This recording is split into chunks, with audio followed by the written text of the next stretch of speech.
काल्मा काल्मा, relax relax. We are in deep shit, I know, we know, ठीक है, हम सबको पता है, ठीक है। अब बात करते हैं सॉल्यूशन के बारे में। एम्बापे आ रहा है, पता है भाई, एम्बापे आ रहा है। सरप्राइजिंग है? नहीं है, ना मेरे लिए ना आपके लिए। तो डर किस बात का है भाई?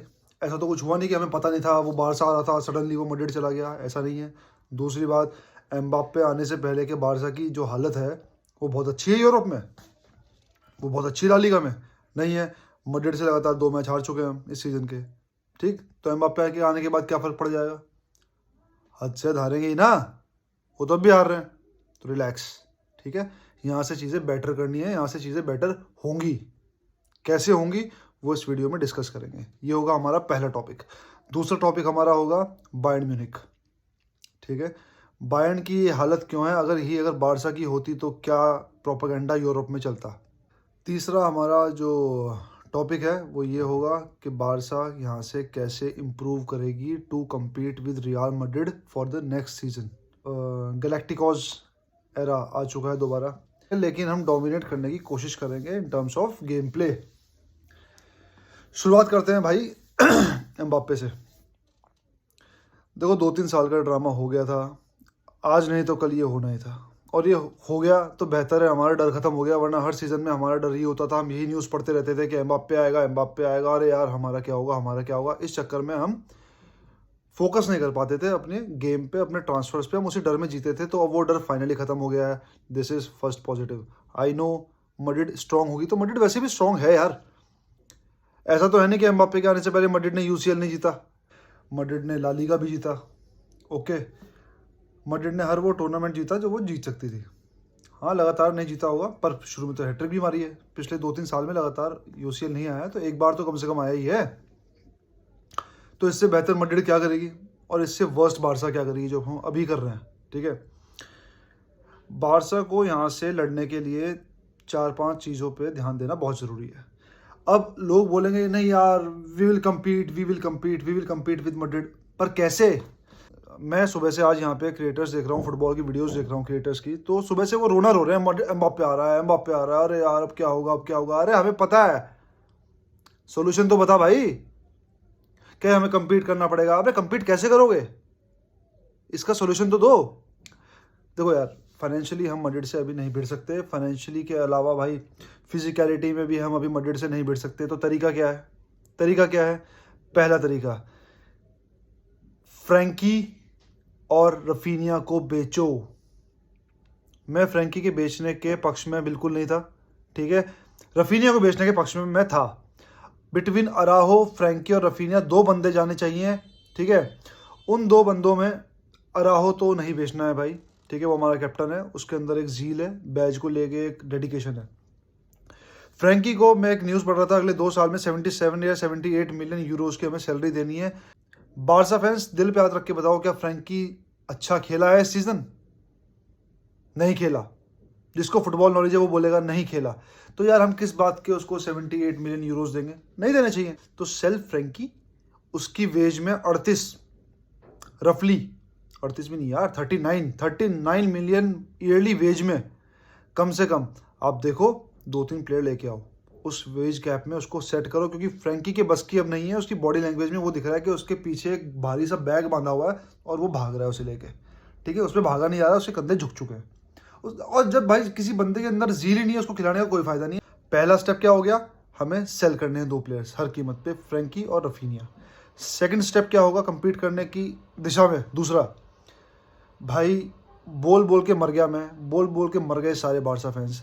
फिजिकलिटी पे काम करो, फिजिकलिटी पे काम करो। टेक्निक एक पार्ट है अब इस गेम का, technique is just part of the game, physicality is heart of the game. आपको उस हार्ट को धड़काओ तो सही, उसको वो पंपिंग तो दो। आपकी फिजिक टीम की कहाँ है? कौन डाइटिशियन है? इंजरी पे कौन काम करेगा? ठीक है, जिस दिन ये 2 प्रॉब्लम सॉल्व हो जाएंगी ना, कि फिजिक में प्लेयर्स शोल्डर टू शोल्डर लेने को तैयार होंगे मैड्रिड के प्लेयर से। चुआमिनी से आप शोल्डर टू शोल्डर पेड्री को करवाओगे, बेलिंगम को गावी के अंदर जील है, लेकिन भाई बॉडी भी एक चीज़ होती है, बेलिंगम का आधा है गावी, वो कर लेगा, लेकिन कितना कर लेगा? उनकी थाइस का साइज ये है, हमारे मिडफील्ड की थाई का साइज़ ये है, हाँ या ना? आप एग्री करोगे? मिडफील्ड से ही गेम जीते जाते हैं। कंट्रोल वही बारसा के पास लैक करता है। एक आधी गेम टेक्निक के बेस पे चलती है, इसके अलावा टेक्निक के बेस पे कोई गेम नहीं चलती, क्योंकि बाकी टीम फिजिकल है। आप आगे जाके चलो ठीक है, आप सेमीफाइनल तक पहुंच जाओगे टेक्निक करते हुए, उसके बाद फिजिकलिटी और टेक्निक का मिश्रण चाहिए होगा, जिसपे हमें खेलना है इस सीज़न, कमिंग सीज़न। तीसरा स्टेप जो मुझे लगता है भाई, कोच आपको एक ऐसा लाना पड़ेगा जो हैवी वेट्स की ईगो हैंडल कर सके और जो इन प्लेयर्स को जिम में रगड़ सके। फिजिक की हमने बात तो कर ली, लेकिन वो फिजिक डेवलप कैसे होगी? एक मेडिकल स्टाफ अच्छा, ठीक है, फिजियोथेरेपी का स्टाफ, कोच में एक कोच में अथॉरिटी होनी चाहिए कि तुम्हें करना है, ये सेशन होगा ही होगा, तुम्हारी इस यहाँ से लेके मैं यहाँ तक तुम्हारी इस डाइट के बेस पे ये बॉडी बनवानी है। देखो यार, इंडिविजुअल ब्रिलियंस में आप मैड्रिड को नहीं हरा सकते नेक्स्ट सीजन, ये मैं भी मानता हूँ। विनीशियस, एम्बाप्पे, ठीक है, बेलिंगम, ये 3 प्लेयर तो ऐसे हैं, वेलवर्डे चौथा, ये 4 प्लेयर तो ऐसे हैं जो इंडिविजुअल ब्रिलियंस पे गेम निकालते हैं और लगभग ऑलमोस्ट हर दूसरा या तीसरा गेम निकालते हैं। तो इनसे कैसे भिड़ोगे? इन सब चीज़ों को करने के बाद, फिजिक पे काम करने के बाद, इंजरी पे काम करने के बाद, राफेल लियाओ को लेके आओ, हमें एक विंगर, क्योंकि राइट पे तो यमाल है, बीच में आपका लेवेंडोस्की और रोके है। I am very happy with that कि रोके है। एक ही विंग से अटैक बनाओगे क्या? लेफ्ट विंग पे राफेल लियाओ को कैसे भी करके लेके आओ, फ्रैंकी को बेच के, बाल्डे को डालो ट्रांसफर मार्केट में, हमें नहीं ढूंढना यार। जिस बंदे पे क्रॉस नहीं डलता वो बंदा क्या करेगा? फलाना लेके आओ, फ्रिंगपोंग लेके आओ, कुछ भी लेके आओ भाई, कुछ भी लेके आओ। और अगर मर्टिन डेविस और फ्रिंगपोंग भी ले लिया फिर क्या करोगे यार? तो at least bet on Frimpong, bet on Leao. इन 2 साइनिंग्स को आप रखो अटैक में नेक्स्ट सीजन के लिए। टारगेट रखो, नहीं होती कोई बात नहीं, टारगेट रखो, काम करो उसको लेके। सेकेंडरी डीएम जूबिमेंडी, किमिक विमिक जिसे लेके आना लेके आओ भाई। लोग बोलेंगे पैसा नहीं पता ना, तो कम्पीट मत करो। फिर ये मत बोलो हम जीतेंगे, बोल दो भाई हमारे पास स्टाफ नहीं, हमारे पास वो नहीं है, हम नॉर्मल लीग खेलेंगे, फिर हम चुप बैठ जाएंगे। लेकिन अगर आप ये क्लेम कर रहे हो कि हम लीग जीतेंगे, ये करेंगे, तो उसके लिए हमें काम चाहिए, उसके लिए हमें प्लान चाहिए तुम्हारा। और सबसे इंपॉर्टेंट, इन सब का समराइज, इन सब का जो एक समरी होगा वो होगा परफेक्ट गेम प्ले। मैड्रिड को आप फिजिकलिटी में और इंडिविजुअल ब्रिलियंस में भी नहीं रह सकते, लेकिन ये सब कुछ करके आप उस लेवल तक तो पहुंच जाओगे। लेकिन गेम प्ले मैड्रिड का बहुत तगड़ा है। उस गेम प्ले पे आपको उनको बीट करना पड़ेगा। अपनी पासिंग, शूटिंग, एवरीथिंग, आपको डिफेंस, मिडफील्ड सब सॉर्ट करनी पड़ेगी। ओवरनाइट काम करना पड़े, पूरी रातें काम करना पड़े, करो, लेकिन करना पड़ेगा to compete with this team, करना पड़ेगा, ये सोल्यूशन है। इसके अलावा भाई अगर बात करते हैं बायर्न म्यूनिख की, यार कभी देखा आपने बायर्न कितनी बुरी तरह हार रही है पिछले 2 मैचेस से? अवे लेवरक्यूजन के अगेंस्ट हो रहा है, ठीक है, यहाँ पे चैंपियंस लीग में हो गया। कोई प्रोपेगेंडा देखा क्या? अरे यार बायर्न इन ट्रबल, फलाना ढिमकाना, नहीं। देखो यार, बारसा, मैड्रिड यूनाइटेड, इन 3 क्लब पे ही निगाह रहती है लोगों की ट्रोलिंग में, और फैंस भी इनके ही सबसे ज़्यादा है। बायर्न का वो हिसाब है, ऑस्ट्रेलिया वाला हिसाब है, वर्ल्ड कप जीतो ना जीतो फर्क नहीं पड़ता, रोडे खाली हैं, रोडे खाली ही रहेंगी।